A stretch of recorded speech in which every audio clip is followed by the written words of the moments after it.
Bonjour Hélène, c'est vraiment très gentil à vous de venir à Boussac. Merci à vous, merci de m'accueillir. Depuis quand a commencé votre aventure avec ce château, avec Boussac? Ça fait longtemps, j'avais pas 20 ans, voilà. Nous avons des parents, nous sommes enfants uniques, tous les deux, mon mari et moi, et nous avions nos parents qui étaient en Creuse et dans l'Allier. Et nous cherchions une maison basse, de plein pied, avec des petits carreaux. Et puis, on est tombé amoureux de la misère de Boussac. Pourquoi la misère de Boussac? Parce qu'il n'y avait plus de portes, il n'y avait plus de fenêtres. C'était une espèce de grillage à lapin sur les fenêtres. Et il y avait la femme du chef cantonnier qui était là et qui faisait visiter 2 pièces pour se faire une petite pièce, c'est le cas. Et elle nous a montré Boussac. Et j'avoue, j'étais enceinte de ma fille. J'avoue que cette maison, on a compris que ça serait la nôtre tout de suite. Parce que qui a dit, ça doit être Malraux qui a dit conserver, c'est créer. On s'est mis à dire il faut faire quelque chose. Donc ça appartenait au département de la Creuse. On a posé notre candidature et je crois que le département était bien content de s'en débarrasser et nous l'avons eu. Vous êtes engagé sur des années. Oui. Mais il y a cette responsabilité d'un bâtiment historique. Il fallait d'abord être jeune, être un petit peu inconscient et voir ce que vous allez voir maintenant, c'est-à-dire voir comment ça sera plus tard. Et puis savoir que c'est une astreinte énorme, mais que si c'était à refaire, on recommencerait sûrement. On va voir? On va voir.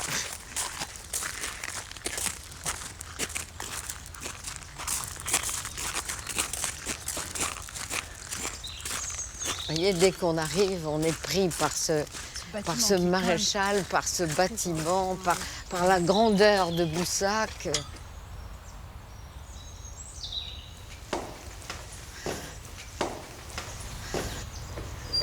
Si vous voulez, on va commencer par la cuisine. Primordial, les cuisines dans les châteaux. Oui, c'est important dans un château, une cuisine. Ça plaît énormément. La cheminée est remarquable. Surtout que Boussac est quand même très austère. Donc une cuisine plaît parce qu'elle est chargée, elle a des cuivres, elle a des tas d'objets de curiosité. Donc ça enchante.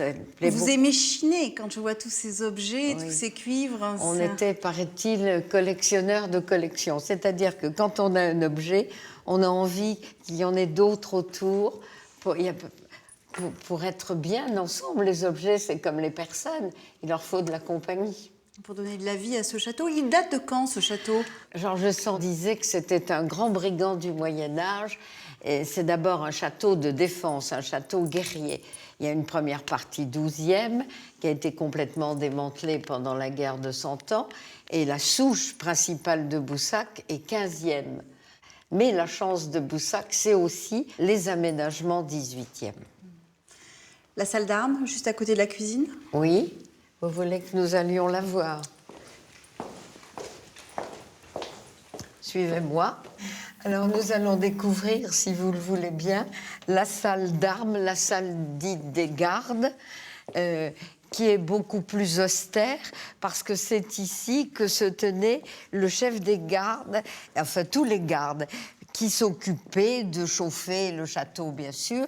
Il couchait là. Il y avait des bancs et de la paille qu'on brûlait contre les épidémies, bien sûr. Donc, la pièce est vraiment... assez dépouillée. Voilà. Elle est impressionnante par ses proportions. Elle fait combien de mètres carrés? Alors, elle fait presque 200 mètres carrés et 5 mètres de haut, avec des poutres impressionnantes, énormes, son dallage d'époque. Donc là, on est vraiment dans la partie 15e.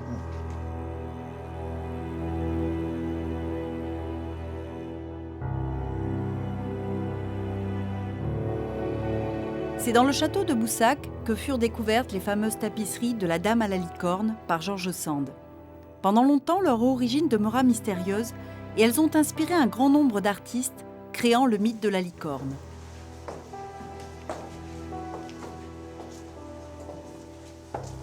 Donc ça, Bernadette, c'est la partie que vous avez entièrement restaurée? Oui.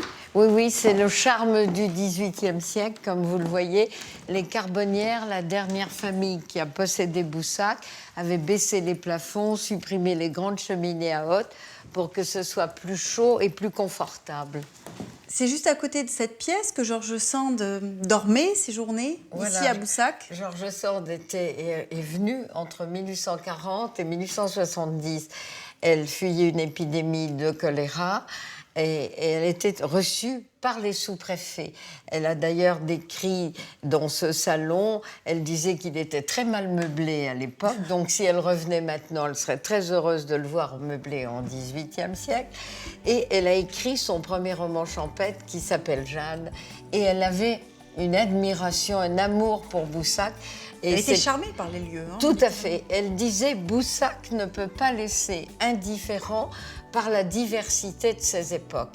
Et c'est ce qui nous est arrivé à nous, d'ailleurs. George Sand était dans cette petite chambre et elle a décrit la vue qu'elle voyait du balcon. Elle disait une profondeur à donner le vertige.